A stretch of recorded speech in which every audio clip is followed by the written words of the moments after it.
अस्सलाम वालेकुम दोस्तों, कैसे हैं आप सब लोग। सोचें जिस आईफोन को आप फैंटेसाइज कर रहे होते हैं या बहुत सारे लग्जरी ट्रिप्स या वो एजुकेशन जो आप किसी फॉरेन कंट्री में हासिल करना चाहते हैं, लेकिन सिर्फ इस वजह से नहीं कर पाते कि आपके पास उतने डॉलर्स नहीं हैं, आपके पास उतने पैसे नहीं हैं। तो सोचें अगर पाकिस्तान का पाक रुपी रातों रात डॉलर के बराबर हो जाए तो हमारी ज़िंदगियों पर क्या असर पड़ेगा।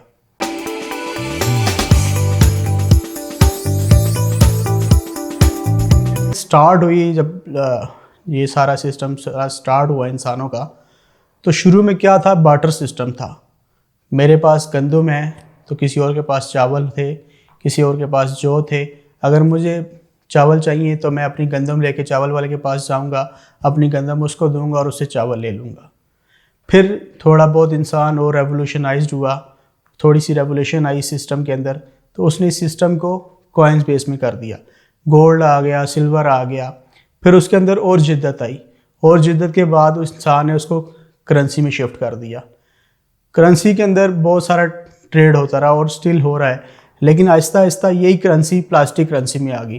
प्लास्टिक करेंसी से मुराद है कि जो आपके एटीएम कार्ड्स होते हैं या आपके जो भी कोई भी जो कार्ड्स आप इस्तेमाल करते हैं बैंक के अंदर, उसके बाद यही प्लास्टिक करेंसी वर्चुअल करेंसी के अंदर कन्वर्ट होगी। अब वर्चुअल करेंसी क्या है? वर्चुअल करेंसी जैसे आपका इजी पैसा अकाउंट है या आपकी ऑनलाइन बैंकिंग है, या जैसे आप किसी शॉप पे जाते हैं तो क्यूआर स्कैन करते हैं और ऑटोमेटिकली आपकी ऑनलाइन ट्रांजैक्शन हो जाती है, ये होगी आपकी वर्चुअल करेंसी। अब दुनिया में बहुत सारे मुल्क हैं, हर मुल्क की करेंसी दूसरे मुल्क से मुख्तलिफ है। तो क्या है, जब आप अपनी करेंसी लेके जाते हैं किसी दूसरे कंट्री में, तो ऐसा तो नहीं होगा कि आप किसी दुकान पे जाएंगे किसी दूसरे मुल्क की कंट्री में और कहेंगे कि मुझे एक पिज़्ज़ा दे दो या मुझे बस की टिकट दे दो। उसके लिए आपको क्या करना पड़ेगा, दूसरे मुल्क की करेंसी ख़रीदनी पड़ेगी। अब वो करेंसी कैसे ख़रीदते हैं कि एक एक्सचेंज रेट डिसाइड हुआ होता है। किसी भी मुल्क की करेंसी की एक वैल्यू होती है। जैसे पाकिस्तानी आप 100 रुपये लेके जाएंगे तो आप उसको एक्सचेंज करेंगे। वो किस रेट के ऊपर एक्सचेंज करेंगे, वो एक्सचेंज कंपनीज डिसाइड की होती हैं, बैंक ने डिसाइड किया होता है, या एक इंटरनेशनल फोरम से जो डिसाइड करते हैं किसी भी करेंसी की वैल्यू को, उसके ऊपर वो करेंसी ट्रेड हो रही होती है। अब 3 तरह के एक्सचेंज रेट्स होते हैं। शुरू में अर्ली 90s में जो एक्सचेंज रेट था वो फिक्स्ड होता था। सरकार डिसाइड करती थी कि हमारी करेंसी की वैल्यू क्या रखनी है, हमने मार्केट के अंदर हमारी करेंसी की क्या वैल्यू होगी। वो सप्लाई और डिमांड को रोक के रखते थे अपने हिसाब से। फिर उसके बाद कुछ अर्से के बाद, जैसे लेट 90s के अंदर सरकारों ने इस सिस्टम को चेंज करना शुरू किया और उन्होंने क्या किया कि इसको हम फ्लोटिंग कर देंगे। फ्लोटिंग से क्या मुराद है कि जब आपकी करेंसी की डिमांड ज़्यादा होगी, जैसे मार्केट के जो ट्रेंड्स होंगे उसके मुताबिक आपकी करेंसी की वैल्यू ऊपर होगी और नीचे होगी। डिमांड और सप्लाई के रूल के ऊपर आपकी करेंसी चलेगी। उसके बाद एक नया सिस्टम आया जिसको कहते हैं मैनेज फ्लोटिंग। मैनेज फ्लोटिंग के अंदर होता है कि आपकी जो सरकार होती है वो सप्लाई और डिमांड को देख रही होती है, वो उसको मैनेज कर रही होती है कि किस करेंसी की सप्लाई को बढ़ाना है, डिमांड को बढ़ाना है, तो उसके मुताबिक वो उस करेंसी को कंट्रोल मैनेज कर रही होती है। अब बात करते हैं कि अगर आपकी करेंसी की वैल्यू रातों रात बढ़ जाए तो आपकी ज़िंदगी पे क्या असर पड़ेगा।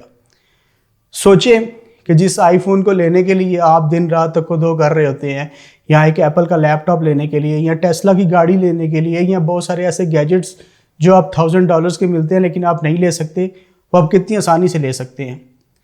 या वो ट्रिप्स, जो वो लग्जरी ट्रिप्स जो $1000 कॉस्ट करते हैं, वो कैसे आप इंजॉय कर सकते हैं, कैसे आप अच्छी एजुकेशन ले सकते हैं। अब इन सब चीज़ों को बताने का मकसद क्या था। देखें, दुनिया में किसी भी मुल्क की करेंसी की जो वैल्यू डिसाइड होती है उसके कुछ फैक्टर्स होते हैं। जैसे मैंने आपको बताया, टेस्ला का, आईफोन का, एप्पल का, या और बहुत सारे गैजेट्स हैं, या अच्छी एजुकेशन है। किसी भी मुल्क की जो करेंसी की वैल्यू डिसाइड होती है वो इन्हीं फैक्टर्स पे होती है कि आपके मुल्क के अंदर कितना बिजनेस हो रहा है, आपके मुल्क के अंदर कितनी बड़ी कंपनीज हैं जो एक्सपोर्ट कर रही हैं अपनी प्रोडक्ट्स को, आपके मुल्क के पास फॉरेन रिजर्व्स कितने हैं, आपके मुल्क के पास लोग कितना बिजनेस करने के लिए आ रहे हैं, और आपके मुल्क की स्टेबिलिटी कितनी है, पॉलिटिकली होगी, इकोनॉमिकली होगी, सोशली होगी। ये सब फैक्टर्स हैं जो आपके मुल्क की करेंसी की वैल्यू को बढ़ाते हैं। मिसाल के तौर पे यूरोप हो गया या अमेरिका हो गया, हम स्पेसिफिकली बात कर रहे हैं डॉलर की। तो डॉलर की वैल्यू इतनी ज़्यादा क्यों है और वो क्यों इतना ज़्यादा स्टेबल रहता है? सबसे बड़ी रीज़न उसकी ये है कि अमेरिका एक स्टेबल कंट्री है, सुपर पावर है। हर बंदे को ये पता है कि ये कोलैप्स नहीं करेगा। इनके पास इतने रिजर्व्स हैं, इनकी गवर्नमेंट के पास इतने रिजर्व्स हैं कि ये कभी भी कोलैप्स नहीं कर सकता, ये कभी भी बैंकरप्ट नहीं हो सकता। इसलिए लोग डॉलर में इन्वेस्टमेंट करना ज़्यादा पसंद करते हैं। फिर पूरी दुनिया डॉलर को एक बेंचमार्क के ऊपर सारे बिजनेस को ट्रेड कर रही है। दूसरी चीज़ कि दुनिया की जो बड़ी कंपनीज है like Coca Cola, Pepsi, Google, Apple, Tesla, इन सब के ओनर्स कहाँ पे इनकी कंपनी बेस्ड है? अमेरिका में। पूरी दुनिया का जो बिज़नेस हो रहा है वो ये लोग कर रहे हैं और ये सारी अर्निंग कहाँ से आ रही है? पूरी दुनिया के अंदर से। तो लोग गूगल के अंदर इन्वेस्टमेंट करना चाहेंगे, लोग याहू के अंदर इन्वेस्टमेंट करना चाहेंगे, लोग एप्पल के अंदर इन्वेस्टमेंट करना चाहेंगे। तो क्या होगा, जब लोग उसके अंदर इन्वेस्टमेंट करना चाहेंगे तो उसके बदले में लोग क्या करेंगे? डॉलर्स खरीदेंगे, क्योंकि कोई भी कंपनी अमेरिकन बेस्ड कंपनी है तो आपने उसकी शेयर्स खरीदने तो आपको डॉलर्स में खरीदने पड़ेंगे। तो ऑटोमेटिकली क्या होगा? डिमांड आपकी बढ़ेगी। जब आप किसी करेंसी की डिमांड बढ़ेगी तो जाहिर बात है फिर उसकी वैल्यू भी बढ़ेगी। तो इसलिए जो अमेरिका है उसकी करेंसी की वैल्यू इतनी ज़्यादा हाई है। अब मैंने आपको कुछ पॉजिटिव पॉइंट्स तो बता दिए। अगर सोचें कि पाकिस्तान की करेंसी रातों रात डॉलर के बराबर हो जाए तो हमारे मुल्क को क्या नुकसान होगा इस सब की वजह से? दुनिया में जितने भी छोटे मुल्क हैं लाइक जैसे पाकिस्तान हो गया, इंडिया हो गया, बांग्लादेश हो गया, इन लोगों की ट्रेड मेन फोकस होता है आउटसोर्सिंग के ऊपर।